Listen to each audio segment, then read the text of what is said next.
Hello, everybody, and welcome to this week's edition of the Travel Coffee Break. And we're going to be talking about Finland this week. Let me get rid of that screen so you can see me in all my glory. I've got a team in, including our regular Mike Young, who's here most weeks and double heads with me and is going to be asking intelligent questions, I hope, during the course of the Hangout. It'll be quite a quick Hangout today. It's going to be about 30 minutes.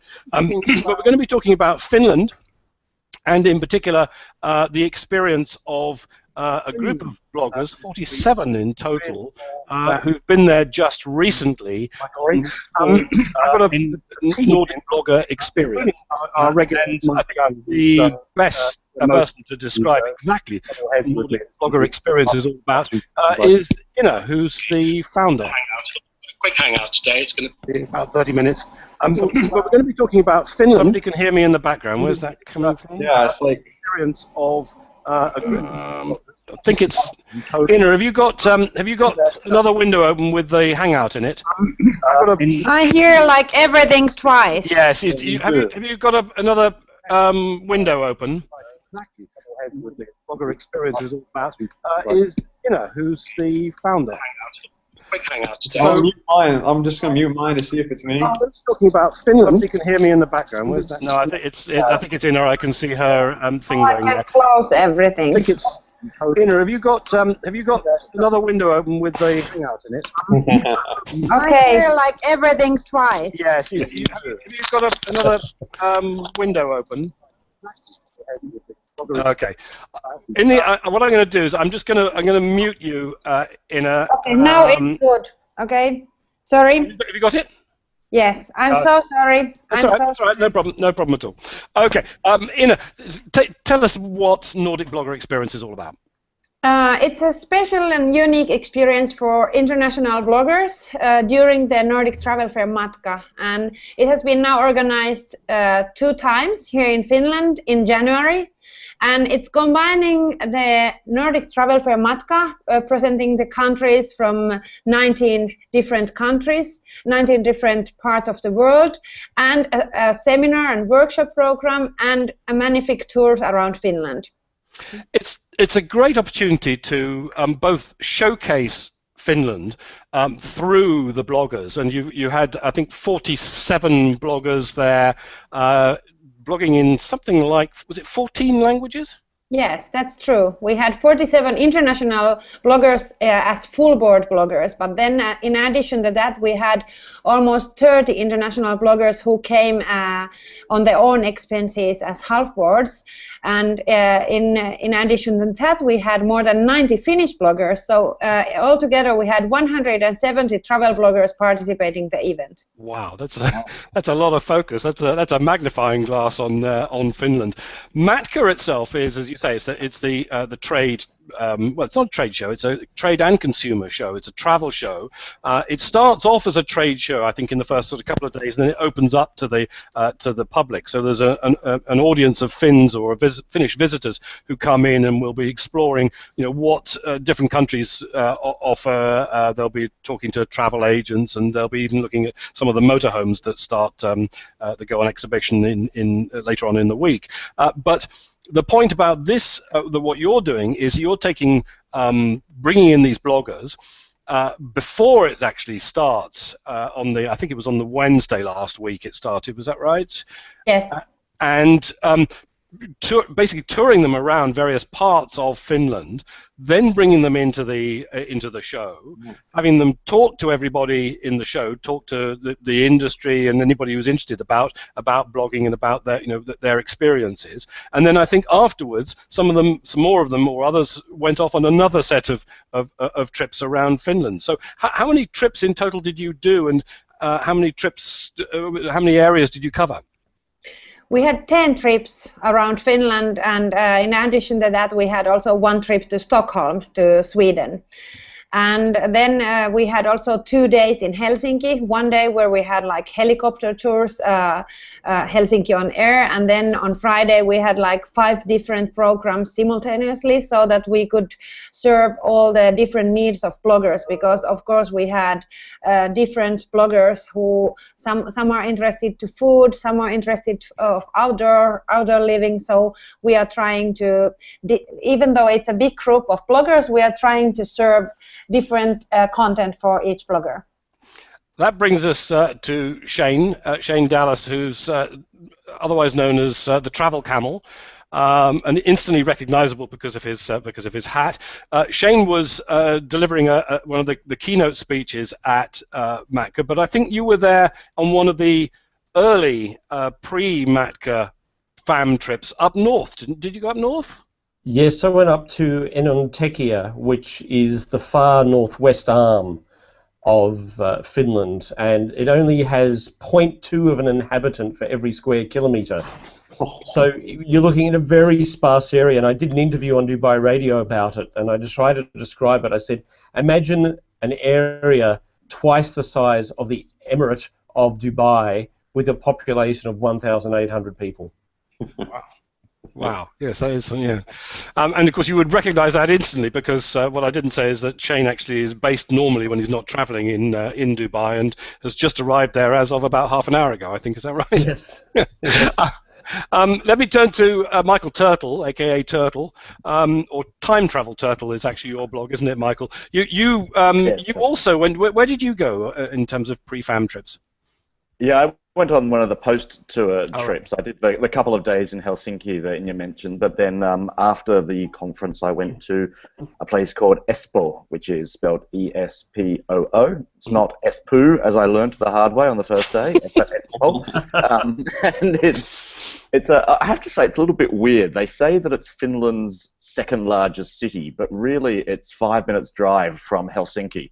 So I think it's really just a big suburban expansion of Helsinki in practical terms. But technically it's a second city. But we were based in Espoo, the city, but it's really the nature around it that we're exploring. There's a beautiful national park there, and we had 2 days of doing things like snowshoe walking and skiing and saunaing, of course, and a few other things which I can tell you more about. But yeah, so I was down the very south compared to Shane, who was up the very north. And sauna does loom large in Finland, doesn't it, Yes, that's a very important part of our culture, and that's why also already on the first edition of Nordic Bloggers Experience, we wanted to share the sauna experience with the whole group, and we took the whole group of bloggers on the first evening to the Finnish Sauna Society, and so it was done also this year, and it's an amazing feeling when a bunch of people who hardly knows each other at that point goes together to sauna evening and jumps into the frozen sea. It was. Oh, what do you think, Michael? How was it? Yeah, well, I have to say, first of all, it's not 100% authentically Finnish, because they did let us wear our bathing suits. You know, being prudish Brits and Australians and so on, but everything else was Australians are prudish? Are we prudish? I didn't think so. Well, you know, compared to the Finns, we probably are. But it's amazing. So you sit in these saunas. I was in one of the smoke saunas, which I don't know the exact temperature. Someone told me it can get up to 100 degrees. I don't think it was quite that hot, but it must have been a good 70 or so degrees at least. Someone here might know better. And then you go outside into the pitch black, because it's always pitch black in Finland in winter, in the pitch black, and go down the wooden path to the sea, which is all frozen over, and there's a hole cut in it, and you basically jump into this basically freezing water. And I was kind of scared, actually, before it. I kind of had never done it before and thought, this is going to be awful, this is going to be painful. But it was really refreshing and almost relaxing. And I came out and I was like, oh, I don't feel cold at all. And then I was like, oh, actually, I don't feel anything at all. Because my whole body was numb. Here's one But question. it was great. If it's pitch black and there's just like an opening for the hole where you jump in, how do you know you're actually hitting the hole? You know, I mean, I'd be, just by this description, I'd be worried that, you know, I'd be hitting the ice. Good question. Because it's sort of set up for people to jump in, this one in particular that we're talking about, it had a light in the water somehow. It was sort of a green light, so it was this sort of strange glowing color came from it. It was like jumping into an alien wormhole or something with this. It was really hard to miss the hole. Yes. Okay. All right. Good. This one. Some of them ice. You know, I don't know how thick it is, but it doesn't sound good.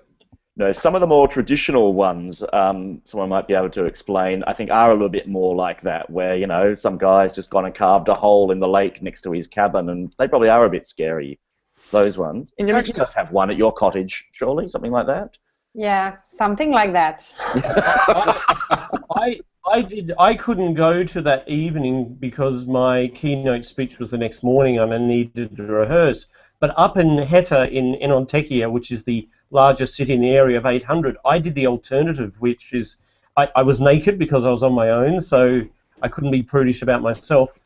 And you roll in the snow, which some people say is actually colder. So you race out of the sauna and then you lie in the snow and you roll around. And I can tell you that is most invigorating. But you have a selfie stick, so why can't we see the pictures? No, some things are never meant to be photographed.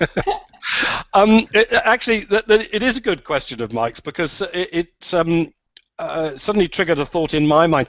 I did the same thing last year, so I know exactly what that the Finnish Sauna Society looks like, and I love those.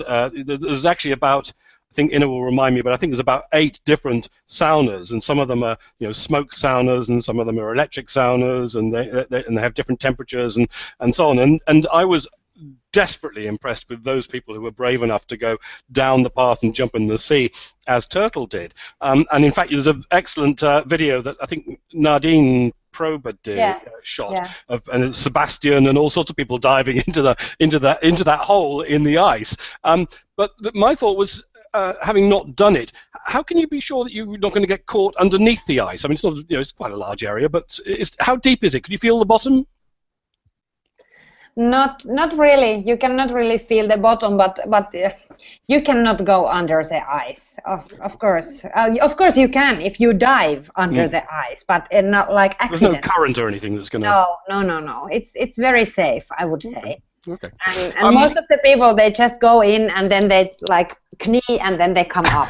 But my mom, who goes in that hole, actually in that exactly hole every morning without sauna, she is saying that you should stay there for 1 minute always.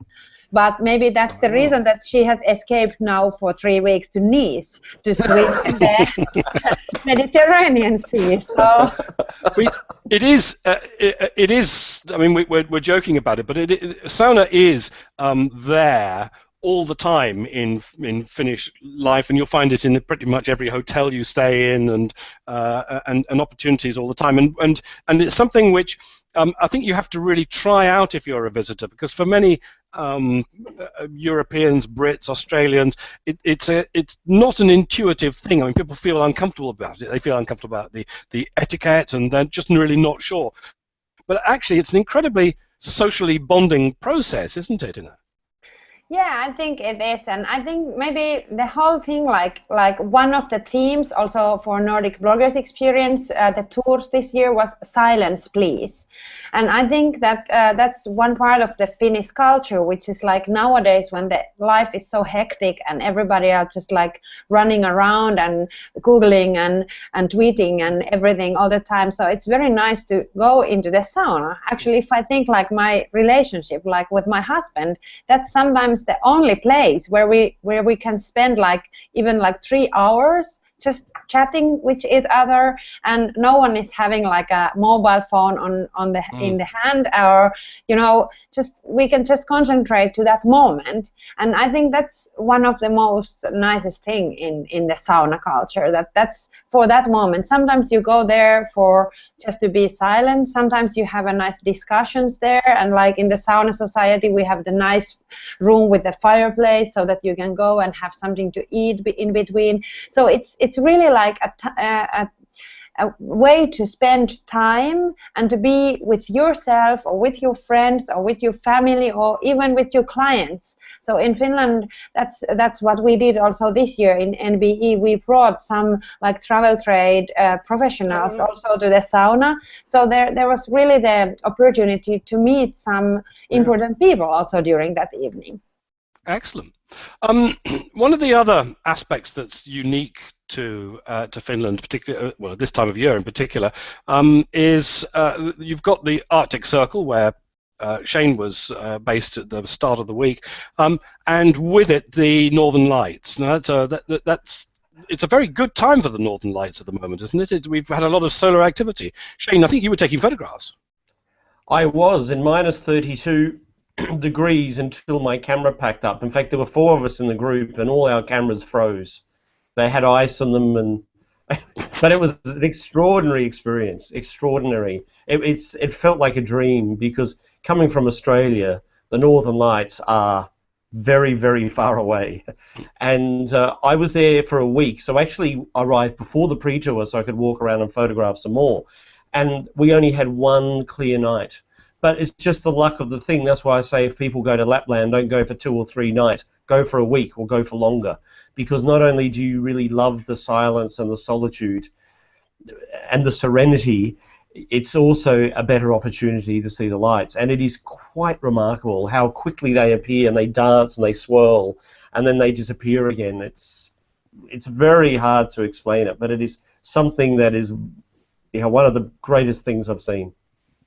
I've got a question here from Ron Marder, who says, can you, sorry, I'm just clicking it so it goes to the right place. There we are. Can you share direct links to details about Finland's tourism, including stats about national and international visitors? And he also asks, can you recommend any locally produced podcasts or radio programs in English from Finland? Now, I know why Ron's asking this, because he'll be wanting to post them on the planeter.com wiki. So if you've got any thoughts off the top of your head, Ina, about good resources for tourists, and then we'll list some in the show notes afterwards. Yes, let's do that. But I think that visitfinland.com is the best resource, like in the general resource for Finland. And of course, about Nordic bloggers experience, we have the nbe.fi. So where we have also the link to the tag board, where you can find all the pictures and tweets about our campaign. I did find, by the way, the Tumblr site, which I think, Turtle, did you put this up?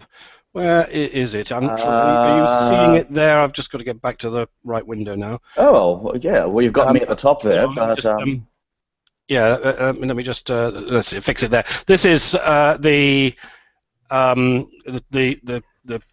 site that I think you set up temporarily, but it's got a lot of. There's if I can interrupt, Alistair, that photo you can see second from the left is the Finnish Sauna Society hole that I was talking about, with the green kind of thing. Exactly. Yeah, that's the, and that's you in it, isn't it? That's me screaming. Well done. I'm glad that light was there, because, like I said, I just really worry about missing that hole. But there's some great photographs here, and I'll put the link up for this as well. I like this one here, again from you, Michael. In Finland, you don't need a device to play Angry Birds. Even the playgrounds have one of the country's most famous exports. Yeah. But you get a sense of what it's of what it's like and what people were experiencing. This one over here, I'm not sure who's put this up, but it reminds me that one of the other aspects that we came across. Oh, here's the one. Here's the Instagram that we were talking about earlier of your landing at Helsinki Airport. And a very blue airport. A little bit of a blue filter touch to that, but it does get across the fact that it was. That's the theme of Finland in winter. It's blue. It was fabulous. What temperatures did it get down to while you were there? Gosh, what did we have? Anyone else? It wasn't too bad actually in Helsinki. About zero, just below zero, maybe.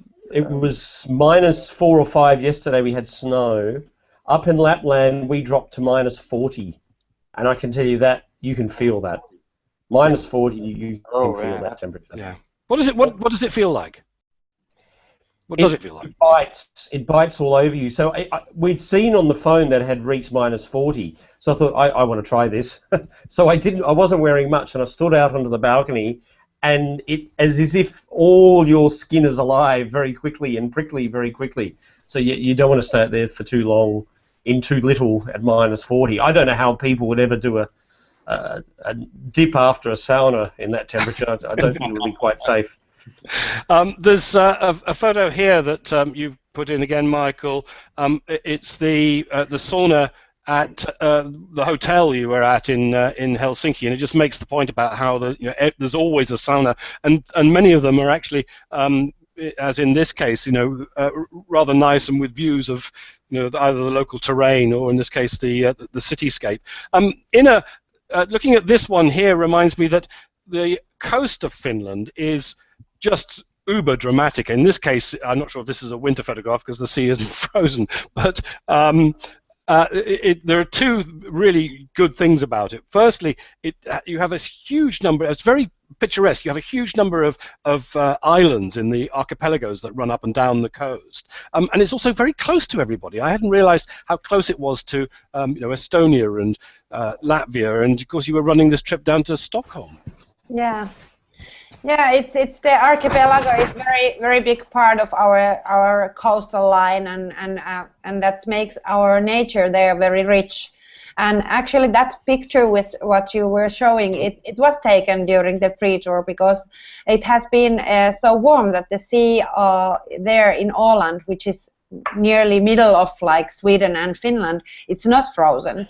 So they were actually taking a boat to that lighthouse, and they had amazing colors and very beautiful moments also there. They really come into their own, the archipelagos, in the summer, don't they? Yeah, of course. The summer is perfect, and I'm a big sailor, and I love to go to the archipelago also during the summer. But of course, during the winter, then when the sea freezes, that's a very special feeling. Like from Lauttasaari, where I live, where the sauna society is also located, you can just ski out to the sea, and you can just ski to the islands, and you can just see everywhere the white ice. So it's just amazing experience. And actually we went to the ice also with the group of bloggers on Friday during the Helsinki program, and we had like some sledges and also some motor scooters, and it was actually amazing. We had all the floating suites on us because the ice is not so thick, but it was enough thick to be, so we didn't needed floating suites actually, and we were even doing the ice fishing. So they had nets under the ice, and we were catching some fish from the ice. Wow. You reminded me that I did a hangout. I'm trying to remember how long ago it was. It must have been certainly about a year ago, with somebody up in the north, well, not the north of Finland, and along the coast, up by the Russian border, who runs hovercraft trips out over the frozen sea. And a hovercraft is a fantastic vehicle for that, because you get these patches where there's water and then it freezes, and so and they just go everywhere, and they do these tourist trips out to the island. So yeah, lots of opportunity there. Helsinki, I was just saying earlier, itself. What were our impressions of it, Michael? What did you think of Helsinki? Good question. I'm still kind of mulling that over in my mind a little bit. I think it's a fantastic city to hang out in. It would be a great city to live in. I mean, the restaurants, the bars, the cafes, just the mood of it is very, very cool. I really felt comfortable It's there. stylish, isn't it? Yeah, very stylish. Lots of design, lots of art. As I say, great sort of very big on the cafe culture. The fika, which is something that happens up in sort of those Nordic and Scandinavian countries.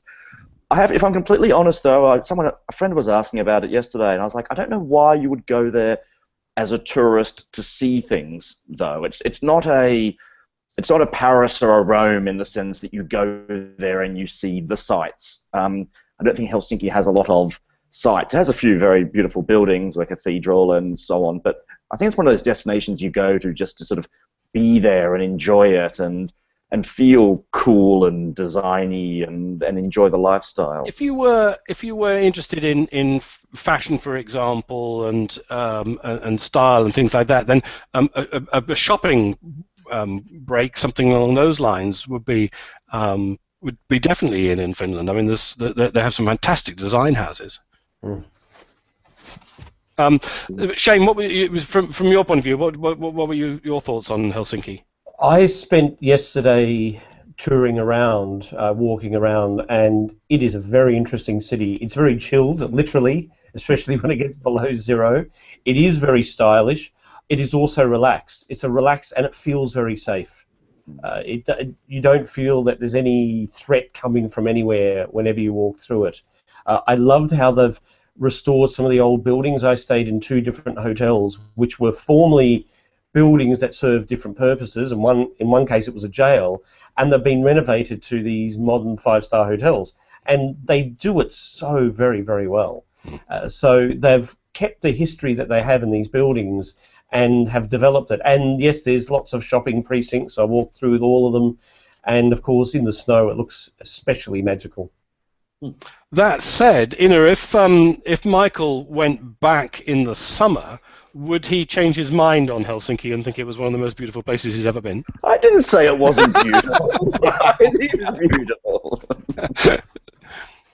I think that Finland has lots to offer during the winter and during the summer. And actually, we had quite many bloggers who were participating last year Outdoors Finland campaign in August, and now they came back in wintertime, like Becky, for example, from Borders of Adventure.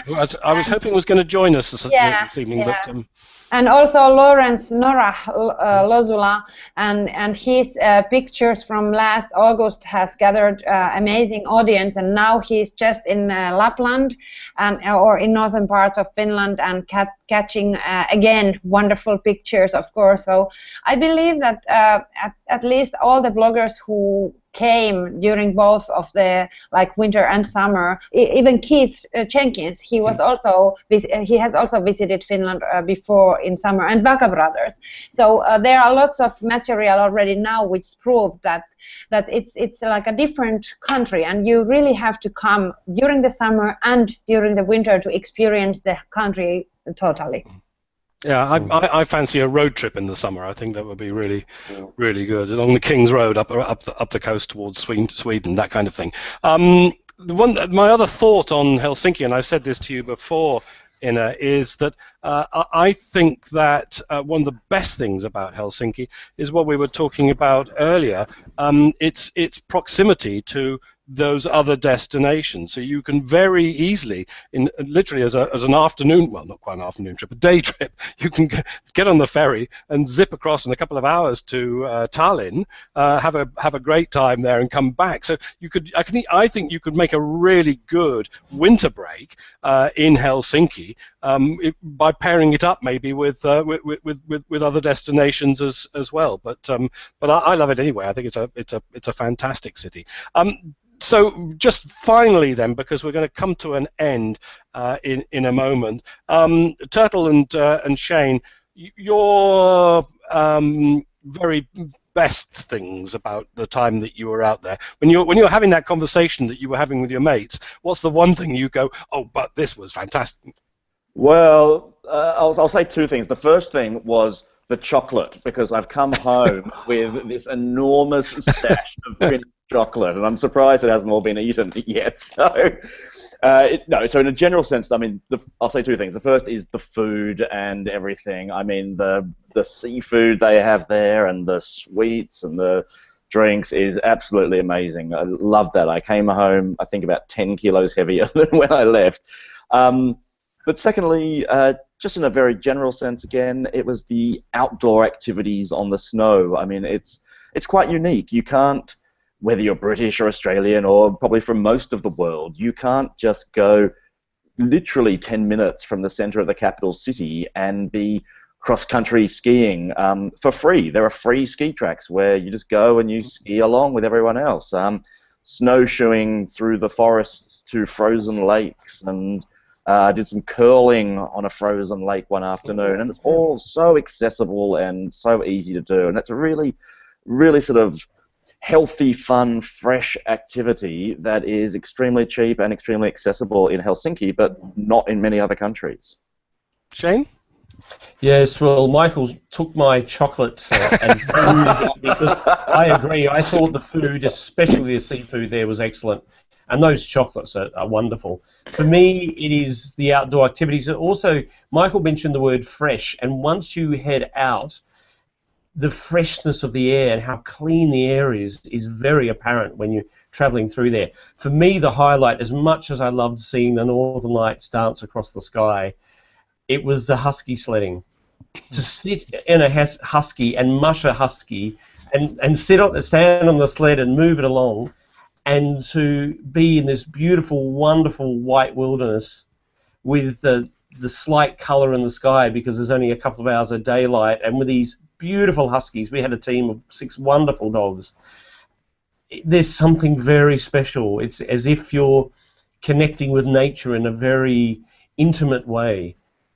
Amazing. That day where I went the husky sledding and then saw the Northern Lights that evening, I've been travelling constantly now for more than 750 days. That would be in my top 5 days so far of that 750 days. It just was everything I could have ever dreamed of and more. Amazing. I miss it so much already. I've been back in Dubai a couple of hours and I'm already pining to return.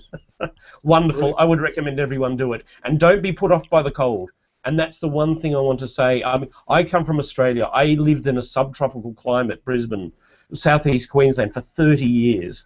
And even at -10 up in Lapland, it doesn't feel it because it's a dry cold. Below -20, things start changing. But the first week, the first few days I was there, I was walking around at -8, -10, and it was glorious. So, yeah, don't be put off by the cold because the houses are designed for the cold.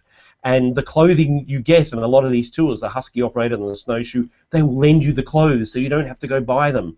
So it's perfectly suited to someone who wants to go out and explore and take a road less travelled and feel a bit of a different weather and just be lost in the silence. Well, fantastic endorsement. One question, I was about to ask you, because you haven't been, have you?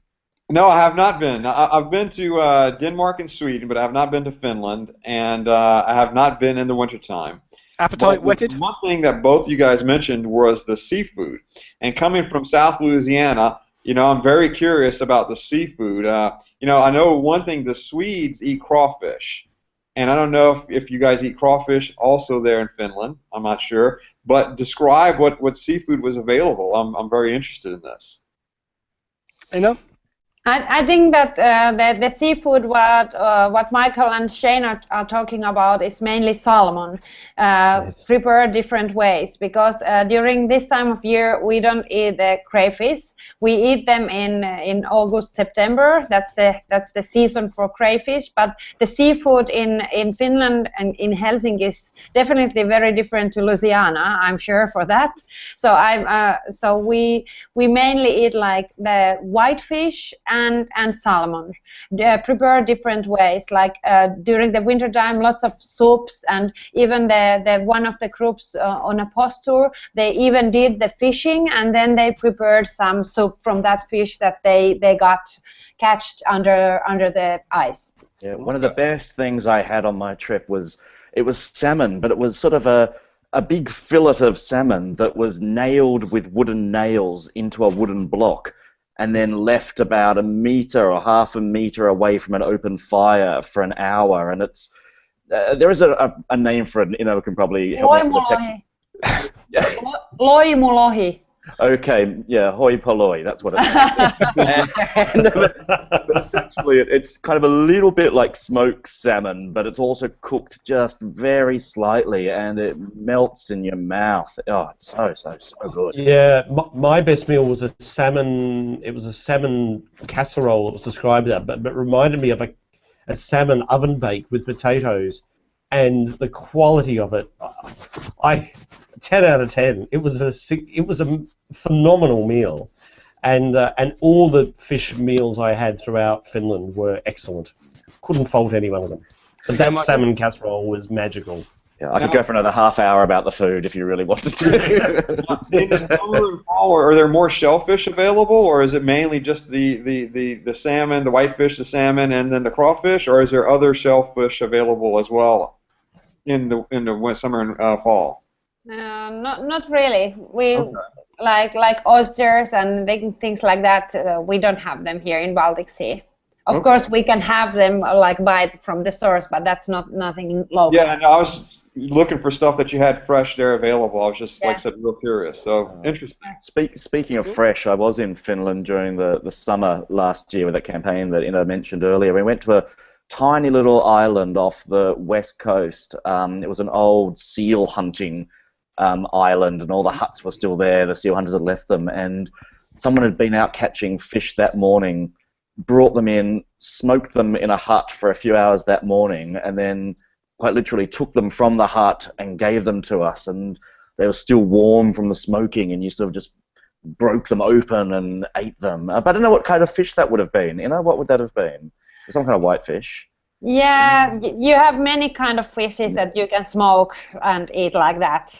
Yeah. I'm sorry, but my English dictionary is not having all the fish names in my head. Maybe it was mackerel. I'm going to say it was mackerel. It tasted like mackerel. We'll see if we can find a Fish of Finland blog that we can make it the URL to Ron Marder to put on Planeta Wiki. So, okay. Guys, I'm going to have to call it a day here because I've got to dash off to another function, and you guys have all got busy lives to lead. And Shane, you want to be able to unpack your stuff. And I want to unpack, yes. Maybe I should swing the camera around and show you nothing's being touched. So. I would love to before we come to the end, just to send my biggest thank you all the bloggers who participated, because you have been doing amazing job. We have more than 4,500 tweets, more than 1,400 Instagram photographs during the week. There are already more than 60 blog posts published and almost 20 videos. So thank you so much for coming, and Mike, you definitely have to come next year for NBE. Please invite me. I'd definitely love to come. Okay. Before then, Michael, I'm guessing that you will be back with me next week, Michael Young? Yes, I will be back with you next week, but the following 2 weeks I'll be back in South Louisiana and New Orleans. So I'll be here next week, but then after that I'll take a small hiatus for 2 weeks. Okay, well, there's a couple of options for what we're going to be talking about next week, and I'll try and get them sorted out pretty quickly and publicised as soon as I can, not least because I'm going away myself on Saturday and won't be back until the Tuesday. So until next week, thanks for joining us, and thank you ever so much to the team, Ina and Michael Turtle, Michael Young, of course, and Shane Dallas. Thanks, guys, and thanks for your insights into Finland. Thank you. Bye. Thank you.